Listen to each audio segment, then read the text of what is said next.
இயேசுவின் நாமத்தினாலே உங்களுக்கு யாவருக்கும் அன்பின் வாழ்த்துக்கள். ஒரு மிகப்பெரிய ஆசீர்வாதமான வாழ்க்கையை வாழ, பரிசுத்தமான வாழ்க்கையை வாழதான் உங்களை என்னை ஆண்டவராய் இயேசு கிறிஸ்து அழைத்திருக்கிறார். நீங்க வேதாகமத்தில் பைபிள்ல கடவுள் ஒவ்வொரு மனிதனையும் அழைத்த நோக்கம் என்னன்னா, தன்னை யார் என்று வெளிப்படுத்துவதற்காக தான் அழைச்சிருப்பார். நோவாவை ஏன் அழைக்கிறார்னா, கீழ்ப்படியும் போது நான் உன்னை அநேக ஆபத்துல விடுவிப்பேன், உன்னை பாதுகாப்பேன்றதுக்கு அடையாளம் நோவா.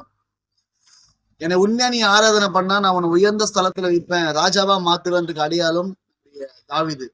அப்படி ஒவ்வொரு கேரக்டரும், ஒவ்வொரு தேவ பக்தர்களும் தேவன் யார் என்பதை வெளிப்படுத்துவதற்காக தெரிந்து கொள்ளப்பட்ட நபர்கள்.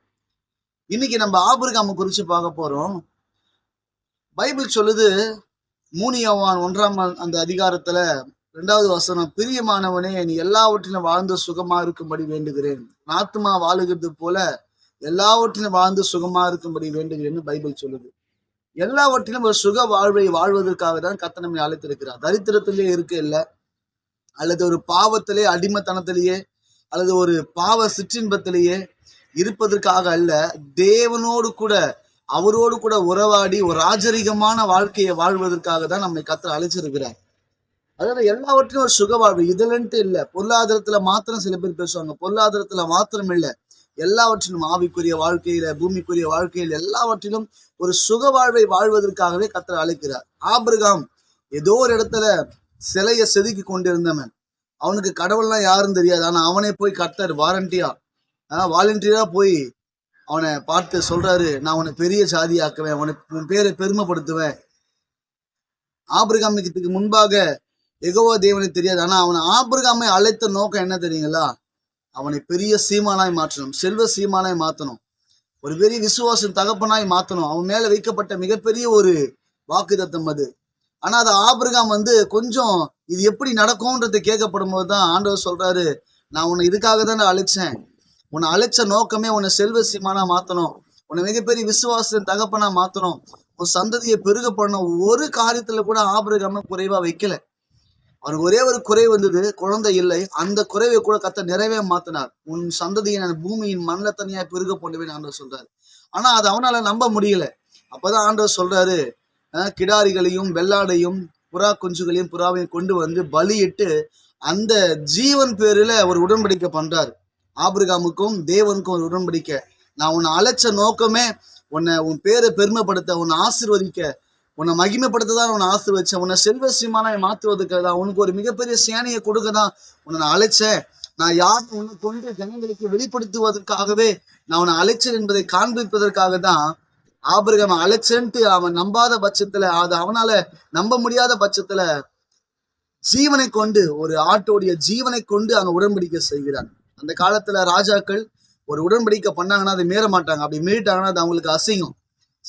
சாதாரண ராஜாவே மீட்டாங்கன்னா அது அசிங்கம்னாக்கா, உங்களை என்னை படைத்த மிகப்பெரிய ராஜாதி ராஜா இயேசு கிறிஸ்து ஆண்டவராகிய தேவன் ஒரு மனிதனோடு உடன்படிக்கை பண்ணார், எப்படி மீறுவார்?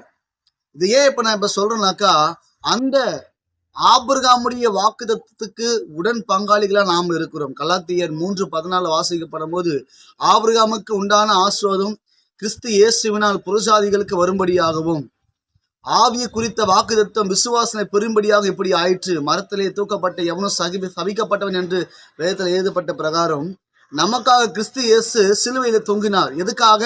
ஆபிரகாமுக்கு எதுக்காக கர்த்தர் அழைத்தாரோ அந்த வாழ்க்கையை வாழும்படிக்கு புறஜாதிகளுக்காக கிறிஸ்து இயேசு மரித்தார். ஆபிரகாமுக்காக இயேசு கிறிஸ்து மரிக்கல. ஆபிரகாமுக்காக ஒரு ஆடுதான் பலியிடப்பட்டது. ஆனா உங்களுக்காக எனக்காகவும் கல்வாரி சிலுவையில அந்த தெய்வமே பலியா இருக்கிறார். எதுக்காக?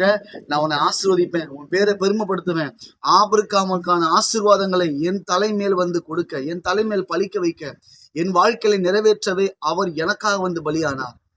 ஆபிரகாமுக்காக அந்த தெய்வம் பலியாகலை, ஆனா உங்களுக்காக எனக்காக பலியா இருக்கிறானாக்கா நம்ம மேல எவ்வளவு பெரிய அன்பு, தேவனுடைய அன்பு, அது அகாப்பே அன்புன்னு வாங்க.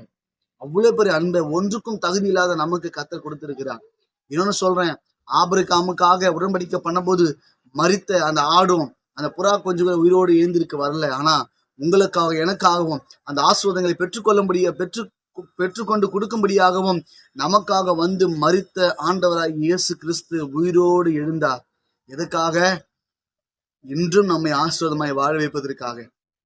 தொடர்ந்து அந்த ஆசீர்வாதமான வாழ்க்கைக்குள்ள அவரோடு கூட உறவாட, அவரோடு கூட இணைந்திருக்கும்படியாக அவர் நமக்காக உயிரோடு எழுந்தார். அப்ப யோசிச்சு பாருங்க, ஆபிரகாமுக்கு சொல்றாரு, நான் உன்னை ஆசீர்வதிக்க தான் கூப்பிட்டேன்ட்டு ஒரு மிருகத்துடைய ஜீவனை வைத்து உடன்படிக்கை பண்றாரு.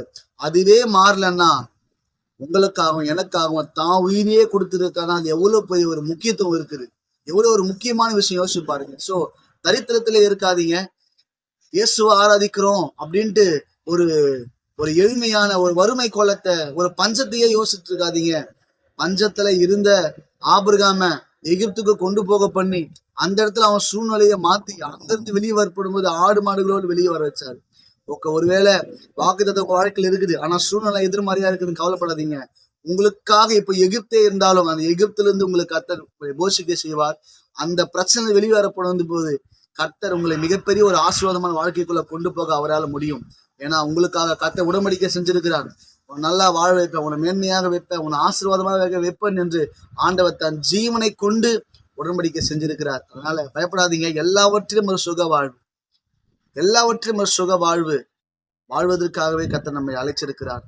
அதனால ஆண்டவர் நோக்கி பாருங்க, தேவனை அதிகமாய் ஆராதிங்க, அவருடைய வாக்குத்தத்தங்களை விசுவாசிங்க. கர்த்தர் உங்களை மென்மேலும் உயர்த்துவார். God bless you.